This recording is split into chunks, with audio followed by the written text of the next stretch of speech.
Hello दोस्तों, RD coaching classes में आपका स्वागत है।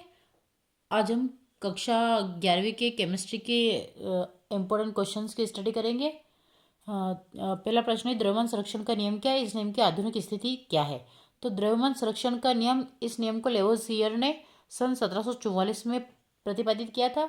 इस नियम के अनुसार रासायनिक परिवर्तन में भाग लेने वाले पदार्थों का कुल द्रव्यमान परिवर्तन के पश्चात बने हुए पदार्थों के कुल द्रव्यमान के बराबर होता है। अर्थात रासायनिक परिवर्तन में द्रव न तो उत्पन्न होता है और न ही नष्ट होता है, केवल एक रूप या अवस्था में परिवर्तन हो सकता है।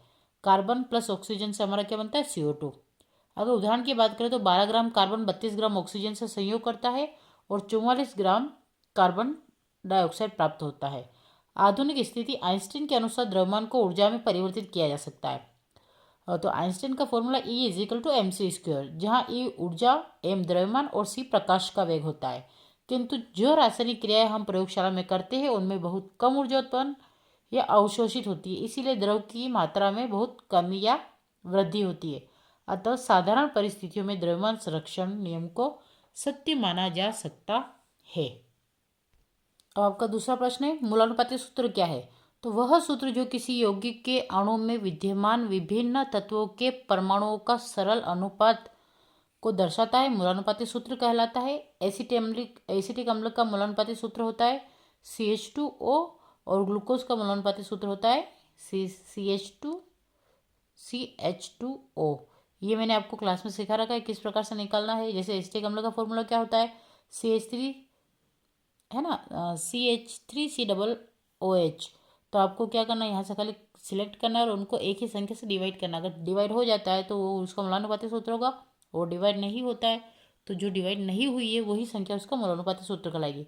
जैसे ग्लूकोज की बात करें तो C6H12O6 होता है, तो 6 की टेबल C6H12O6, तो C6H12O6, तो 6 कम 6, 6 दूनी 12, 6 कम 6, तो 6CH2, ये CH2O, ये इसका मूलानुपाती सूत्र हो जाएगा। नेक्स्ट क्वेश्चन है, निम्न तत्वों के नाभिकों में उपस्थित प्रोटॉन न्यूट्रॉन की संख्या ज्ञात कीजिए। तो कार्बन होता है, तो कार्बन के लिए अगर हम 6 13 दे रखा तो 13 में से 6 को माइनस करके तो हमारा कितना आ जाता है? 7 आ जाता है। हमें सिर्फ प्रोटॉन तथा न्यूट्रॉन की संख्या निकालना है। तो प्रोटॉन की संख्या 6 है और न्यूट्रॉन की संख्या 13 में से 6 माइनस करने पर 7 आया, तो 7 न्यूट्रॉन की संख्या हो गई आपकी। वैसे ही अगर 12 24 में तो इधर 12 12 आपकी हो जाएगी। अगर ऑक्सीजन की बात करें तो यहाँ पे देखो 16 है, तो यहाँ पे अगर ऑक्सीजन की बात करते हैं तो आपका 16 में से 8 माइनस तो 8 8, तो प्रोटॉन की संख्या 8, तो न्यूट्रॉन की संख्या भी कितनी हुई? 8। इस प्रकार से आपको खाली माइनस प्लस करके निकाल लेना है। फिर नेक्स्ट है आपका, दिए गए परमाणु क्रमांक ZM परमाणु द्रव्यमान A वाले परमाणु का पूर्ण संकलन लिखिए।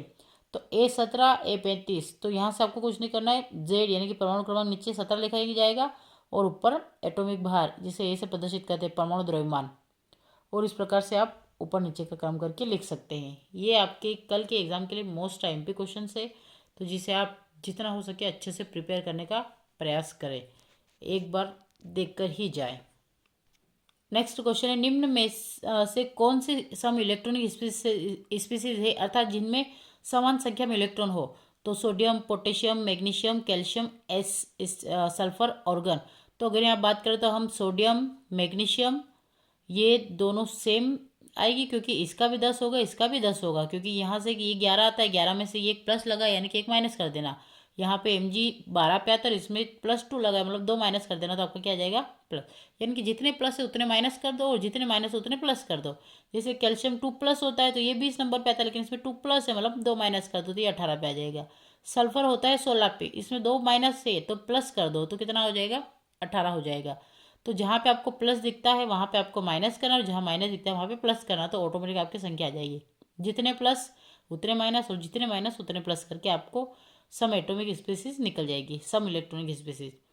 नेक्स्ट क्वेश्चन है, निम्न आयनों के इलेक्ट्रॉनिक विन्यास लिखिए। तो H+ NaOF यानी कि हाइड्रोजन का, सोडियम का, ऑक्सीजन का, फ्लोरीन का इलेक्ट्रॉनिक विन्यास लिखना है।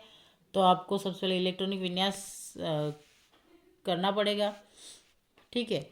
तो जैसे हाइड्रोजन का तो 1s1 और प्रोटॉन है तो H+ यानी कि 1s0। फिर आया सोडियम, सोडियम का कितना होता है? तो 1s2 2s2 2p6 और 3s1 लास्ट में होता है। यहाँ पे प्लस लगा यानी कि यहाँ से माइनस करने पर तो 1s2s 2p6 हो जाएगा। ऑक्सीजन यहाँ पे लगा है, यहाँ पे हम ऑक्सीजन का पहले ओरिजिनल वाला करेंगे तो 2p4 लगता है, लेकिन यहाँ से 2 माइनस लगा है, मतलब कि 2 को प्लस करना है, तो 2p6 यानी कि 8 हो जाएगा। और इस प्रकार से ये आपको ये कम चलाते रहना है और आपका आंसर सेट हो जाएगा। ठीक है, तो ये आपका ये आंसर हो गया। आप नेक्स्ट क्वेश्चन की बात करते हैं। एक और क्वेश्चन दिया गया, निम्न की व्याख्या करते हुए कारण दीजिए कि निम्न क्वांटम संख्या के सेट संभव है ना। तो आपको व्याख्या करके बताना है कि क्या निम्न के सेट के क्वांटम संख्या के सेट संभव है। तो n बराबर 0, l बराबर 0, m 0। तो इसमें से बताना, तो देखो पहला तो संभव नहीं है। क्यों नहीं है? क्योंकि l 0, एल एन की वैल्यू कभी भी 0 नहीं होगी। फर्स्ट संभव नहीं है क्योंकि n शून्य नहीं होता। दूसरा, अगर n एक है, l 0, m 0 तो हो सकता है, क्योंकि l की वैल्यू अगर 0 है तो m भी 0 होगा, इसलिए माइनस हाफ हो सकता है, तो संभव है। सेकेंड थर्ड की बात करें तो एन 1 है, एल 1 है, तो एन और एल की वैल्यू कभी भी बराबर नहीं आएगी। और स्पेशली इधर देखो आप, यहाँ पे तो एम 0, तो प्लस आप हो ही नहीं सकता, संभव नहीं है। इस प्रकार से आपको सोल्व करके लिखना है। ठीक है, कि संभव है या नहीं है। संभव तो क्योंकि एन का मान ही होता है, तो एन बराबर 1 होता है, एल का मान एल नहीं होता, संभव है। फिर D4 वाले का एन बराबर 2 है, तो एल बराबर 1 और एम 0, तो ये भी नहीं होगा। ठीक है, ये संभव है। उसके बाद फिर सेकेंड ई की बात करते हैं, तो एन बराबर 3, एल बराबर 3, तो ये माइनस का 3, तो ये ठीक है, लेकिन यहाँ पे प्लस हाफ आ गया, जबकि एल थे, तो यहाँ पे हमने क्या बोला, ये वैल्यू बराबर होनी ही नहीं चाहिए ना, तो ये भी संभव नहीं होगा। आपको एन और एल की वैल्यू कभी भी बराबर नहीं लेना है। अब यहाँ पे एन 3 है, एल 1 है। ठीक है, तो यहाँ पे आप मान सकते हैं संभव है। क्यों है? क्योंकि यहाँ पे देखो एन की वैल्यू 3 है, तो ये 1 2 3 कुछ भी हो सकती है, और प्लस हाफ तो होगा ही सही। Next question. अब यहाँ पे आपको एक क्वेश्चन दिया गया है, तो आप इसे देख लीजिएगा। क्या दिया गया है कि 6 इलेक्ट्रॉनों की क्वांटम संख्या नीचे दी गई इन ऊर्जा के बढ़ते क्रम में व्यवस्थित कीजिए। तो इनमें से किसी भी संयोग से समान ऊर्जा हो। तो एन की अगर 4 है, तो एल बराबर 2, एम एल क्या होगा माइनस का 2, तो माइनस हाफ। तो ये इस प्रकार, जैसे एस की वैल्यू 0 है, पी की 1, डी की 2 और एफ की 3, तो इस प्रकार से आप सोल्व करके इसको लिख लीजिएगा। ये मैंने भी आपको समझा रखा है, कुछ नहीं करना, आपको खाली प्लस माइनस करके सेट करना है, यानी कि एन प्लस एल के नियम से। आप जैसे यहाँ पे लिखा है, तो आपको जैसे यहाँ पे सेट हेतु करना है, तो आपकी 4 है, मतलब एन की वैल्यू 4 है और एल की वैल्यू 2, मतलब कि ये हो जाएगा आपका, क्या हो जाएगा, 2 वैल्यू के लिए हम क्या करते हैं, अभी हमने देखा ये रहा डी, तो कितना हो रहा है, डी होगा। तो एल की वैल्यू 2, मतलब कि डी। अगर एन, तो ये 3D, ये 4P, ये 3D, फिर ये 3P, ये। तो अब इसमें बराबर देखना कि ये कौन बराबर है, तो इस प्रकार से आप निकाल के वैल्यू बना दीजिएगा। जैसे 5 और 2, तो 5 में क्या है ना, 5 वाला में क्या है, 3P है, 3P छोटा होता है, तो 3P। और 2P की बात करें, अब दूसरे की बात करें, तो यहाँ पे भी 3D हो रहा है, तो 2P 3P से 3D बड़ा होता है, तो 3P से 3D बड़ा है, इसलिए ये बड़ा हो जाएगा। फिर 4 की बात करें, तो ये हो जाएगा 4। इस टाइप से आपको देखना है कि बस खाली बड़ा छोटा करके निकालना है। मैंने ये आपको एक लेक्चर में बता रखा था फुली, मेरे खाली एक आइडिया दे रही हूँ कि आपको इस प्रकार से इन क्वेश्चंस को पढ़ के जाना है। ठीक है, तो आप कॉम्बिनेशन बना लीजिएगा। मैंने आपको सॉल्यूशन दे ही रखा है साथ में, हम ज़्यादा टाइम करेंगे क्योंकि आपके पास भी रिवीजन के लिए टाइम बचना चाहिए। नेक्स्ट क्वेश्चन है, क्रोमियम का इलेक्ट्रॉनिक विन्यास 4s2 3d4 के स्थान पर 4s1 3d5 लिखा जाता है, क्यों? तो क्रोमियम का सामान्य अवस्था में इलेक्ट्रॉनिक विन्यास 4s2 3d4 होना चाहिए, परंतु 3d4 के ये यदि 4 इलेक्ट्रॉन हो तो 3D कक्षक अपूर्ण कक्षक के रूप में होगा, तथा अस्थायी को दर्शाता है ना, जो स्थायी तो नहीं दर्शाता है। यदि 4s का एक इलेक्ट्रॉन उत्तेजित होकर 3D कक्षक में चला जाता है, तो 4s तथा 3D कक्षक दोनों कक्षक अर्धपूर्ण कक्षक है, जो स्थायित्व को दर्शाते हैं। इसलिए क्रोमियम का इलेक्ट्रॉनिक विन्यास 4s2 3d4 के स्थान पर 4s1 3d5 लिखा जाता है। फिर नेक्स्ट आता है, कॉपर का इलेक्ट्रॉनिक विन्यास 4s2 3d9 सही क्यों नहीं? तो कॉपर का सामान्य अवस्था में इलेक्ट्रॉनिक विन्यास होता है AR4s2 3d9 होता है। ठीक है, तो डी कक्षक में 9 इलेक्ट्रॉन है जो अपूर्ण कक्षक है तथा अस्थायी है। यदि 4s का एक इलेक्ट्रॉन उत्तेजित होकर 3D कक्षक में चला जाता है, तो 4s अर्धपूर्ण तथा 3D कक्षक पूर्ण कक्षक है जो अधिक स्थायी। इसलिए कॉपर का इलेक्ट्रॉनिक विन्यास 4s2 3d9 के स्थान पर 4s1 3d10 लिखा जाता है। यहाँ पे हम डी ब्रोगली संकल्पना देख लेते हैं। डी ब्रोगली ने इलेक्ट्रॉन के तरंग स्वरूप को प्रतिपादित किया, जिसके अनुसार प्रत्येक गतिशील सूक्ष्म कण तरंग के गुण प्रदर्शित करता है। प्लांक के क्वांटम सिद्धांत के अनुसार E=h/nu, समीकरण 1। आइंस्टीन के द्रव्यमान ऊर्जा संबंध के आधार से E=mc², समीकरण 2। दोनों को मिलाए तो mc=h/nu, तो mc h c लैम्डा, तो nu = c/λ। mc h lambda. तो ये आपका सॉल्यूशन हो जाएगा कि lambda is equal to h/mc। तो कण की प्रकृति तरंग जैसी, इसलिए c को न्यू से विस्थापित किया जा सकता है। यदि m संहति वाला कण v वेग से गतिमान हो तो हम लेमडा इस प्रकार लिख सकते हैं कि lambda is equal to h/mv, समीकरण 3। और फिर लेमडा को h तो mv को p से रिप्लेस कर देंगे। अतः समीकरण 4 से स्पष्ट है कि गतिशील कण का तरंग दैर्ध्य उसके संवेग पर निर्भर करता है। ये आपका आंसर हो जाएगा। नेक्स्ट क्वेश्चन की बात करते हैं समस्थानिक तथा संभावित में अंतर। तो समस्थानिक क्या होते हैं? एक ही तत्व के विभिन्न परमाणु जिनके परमाणु क्रमांक समान किंतु परमाणु द्रव्यमान भिन्न समस्थानिक कहलाते हैं। और विभिन्न तत्वों के विभिन्न परमाणु जिनके परमाणु भार समान किंतु परमाणु क्रमांक भिन्न है समभारिक कहलाते हैं। नाभिक में उपस्थित प्रोटॉन की संख्या समान किंतु न्यूट्रॉन की संख्या भिन्न होती है। और नाभिक में उपस्थित प्रोटॉन की संख्या तथा न्यूट्रॉन की संख्या भिन्न होती है। रासायनिक गुणों में समानता होती है और रासायनिक गुणों में भिन्नता होती है। बाहरी कोश में उपस्थित इलेक्ट्रॉनों की संख्या समान होती है और बाहरी कोश में उपस्थित इलेक्ट्रॉन संख्या, ठीक है। तो क्या होता है कि नाभिक में उपस्थित प्रोटॉन संख्या होती है, अब बाहरी कोश में उपस्थित इलेक्ट्रॉन संख्या भिन्न होती है।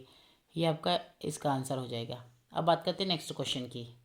हम करते हैं हाइजेनबर्ग का अनिश्चितता का सिद्धांत समझाइए इसका गणितीय व्यंजक। तो इस सिद्धांत के अनुसार इलेक्ट्रॉन जैसे सूक्ष्म और गतिशील कण,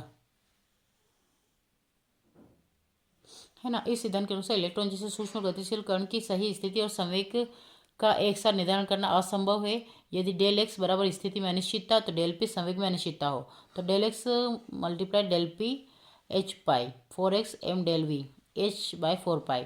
तो del x proportional 1 del p. यदि इलेक्ट्रॉन जैसे सूक्ष्म कण की स्थिति के निर्धारण की अनिश्चितता डेल एक्स का मान कम हो तो संवेग की अनिश्चितता डेल पी का मान अधिक होगा।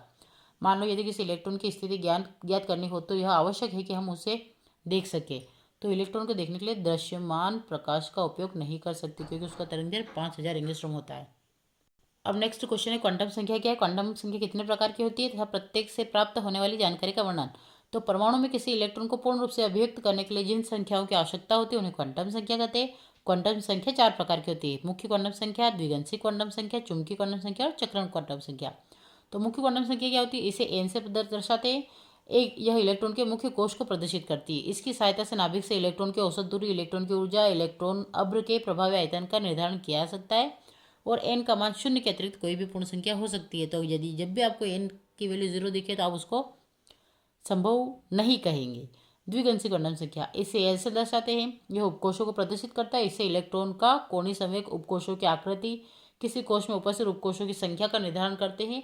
और एल के मान मुख्य क्वांटम संख्या पर निर्भर करते हैं। किसी एन के लिए एल के मान 0 से लेकर n-1 तक होते हैं।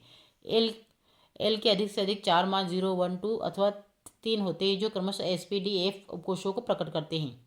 यदि n बराबर 1, l बराबर 0 अर्थात एस होगा। n बराबर 2 तो l बराबर 0, 1, है ना। यहाँ पे देखा n बराबर 0 तो 1 अर्थात एस और p होगा। फिर n बराबर 3 तो l बराबर 0, 1, 2 अर्थात एस/पी/डी/एफ कोश। n बराबर 4 हो तो l बराबर 0, 1, 2, 3, 4 एस/पी/डी/एफ होगा। फिर चुंबकीय क्वांटम संख्या भी इसी प्रकार से आपको दर्शाई गई है और चक्रण क्वांटम संख्या भी दर्शाई गई है। तो आपको इन चारों को अच्छे से कर लेना है क्योंकि अभी समय कम है, हम कम टाइम में ज़्यादा करने का प्रयास करेंगे। फिर ये क्वेश्चन बार बार रिपीट होते हैं कि निम्नलिखित तत्वों के परमाणु के लुईस बिंदु प्रतीक लिखिए, जैसे magnesium, sodium, boron, oxygen, nitrogen, bromine. तो मैग्नीशियम पे 2+ लगता है, सोडियम पे 1 डॉट लगाता है, बोरोन पे 3 डॉट लगते हैं, ऑक्सीजन पे 6 डॉट लगते हैं और नाइट्रोजन पे 5 डॉट और ब्रोमीन जो होता है उस पर 7 डॉट लगते हैं। तो आपको ये याद होना चाहिए क्योंकि ब्रोमीन जो होता है हेलोजन से आता है, तो हेलोजन ग्रुप के ऊपर हमेशा 7 ही लगते हैं। तो थोड़ा सा आप ध्यान रखें। फिर निम्नलिखित परमाणु तथा आयनों के लिए लुईस बिंदु प्रतीक लिखिए। तो लुईस बिंदु प्रतीक जैसे पी और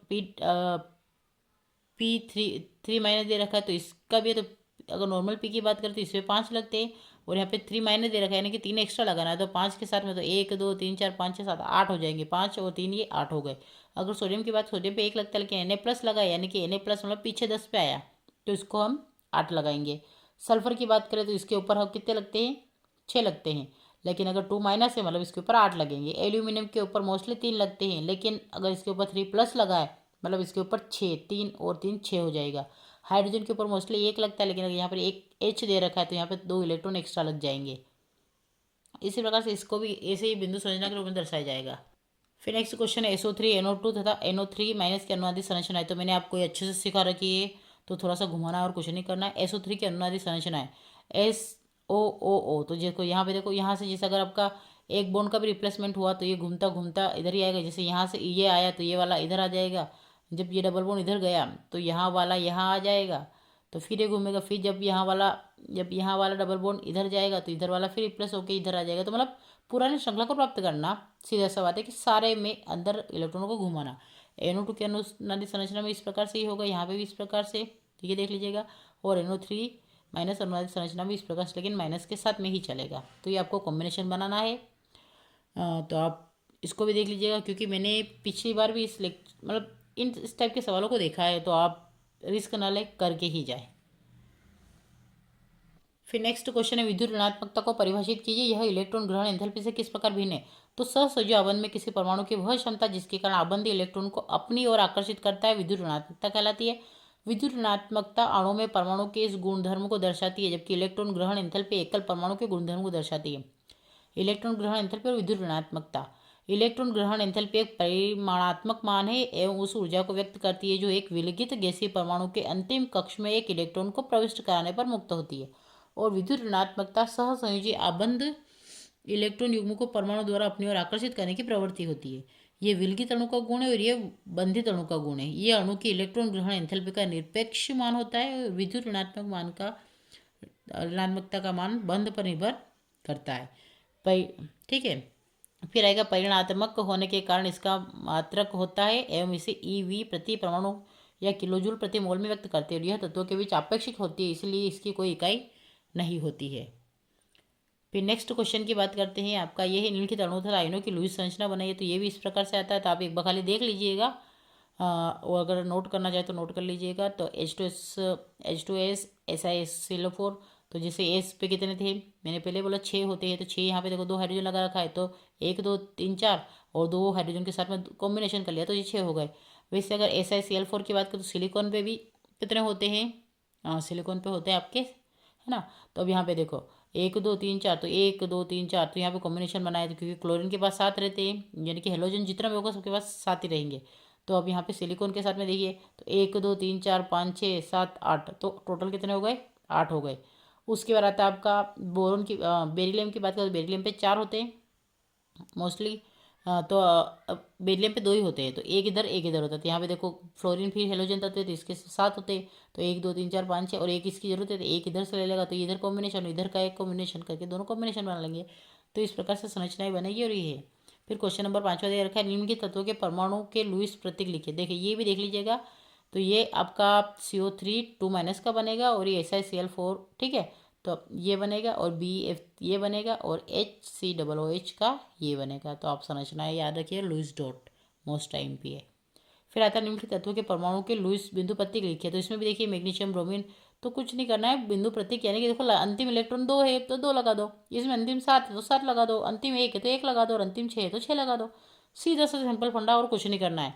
आपको इलेक्ट्रॉनिक विन्यास करना आता है तो आप अंतिम संयोजकता कोश में उपस्थित इलेक्ट्रॉन को उसके ऊपर चिपका दो, सीधी सी बात।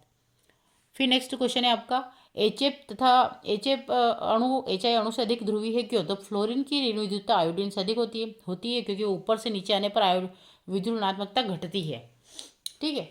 तो आयोडीन की ऋण विद्युतता आयोडीन से अधिक होती है, फ्लोरीन की क्यों होती है, क्योंकि ऊपर बोला है कि ऊपर से नीचे जाने पर ध्रुवी क्रम जो होता है वो घटता है। तो फ्लोरीन की विद्युत आयोडीन से अधिक होती है, तो इसलिए साझे के इलेक्ट्रॉनों का विस्थापन HF में HI की तुलना में अधिक होता है, जिसके फलस्वरूप HF में आवेश का विभाजन HI अधिक है, इसीलिए HF अणु HI से अधिक ध्रुवी होता है, ठीक है।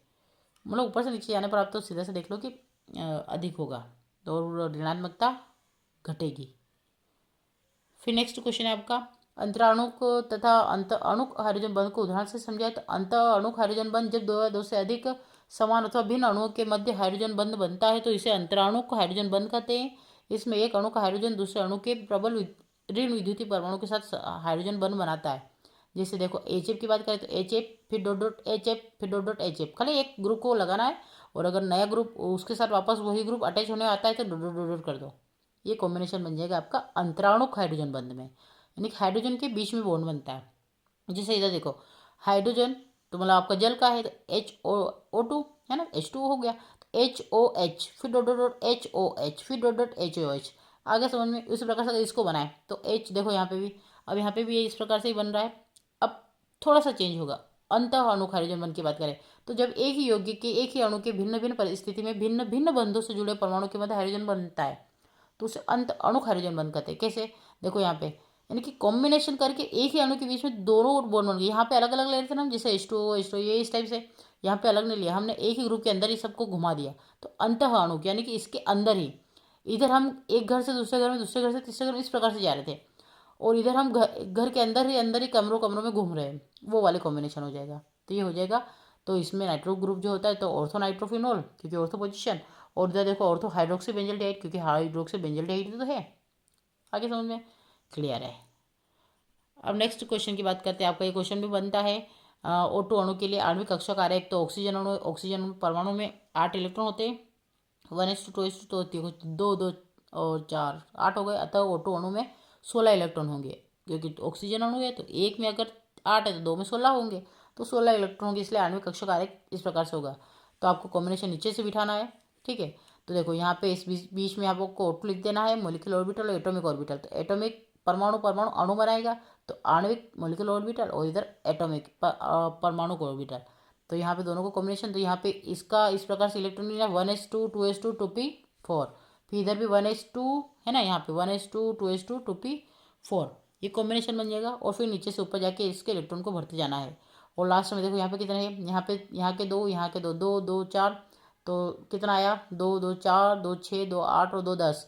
तो आपका इसकी वैल्यू क्या आ जाएगी, बॉन्डिंग ऑर्बिटल की 10 वैल्यू आ जाएगी, क्योंकि ये फॉर्मूला बंद क्रम 1/2 NB इन एंटी बॉन्डिंग और एंटी बॉन्डिंग, तो 10। और यहाँ पे देखो इधर ऊपर वाले में कितना है, तो ये 2 यहाँ पे आए, 2 यहाँ पे आए, और ऊपर तो ऊपर है 2 ये 6, तो 10 में से 6 गया तो कितना बचता है, 4 बचता है। तो 2 के टेबल से 2 कितने बार गया, 4 कितने बार गया, 2 बार, इसलिए 2 आ गया। तो अब आप याद रखेंगे कि ऑक्सीजन ऑक्सीजन के बीच में कितना होता है, डबल बॉन्ड होता है।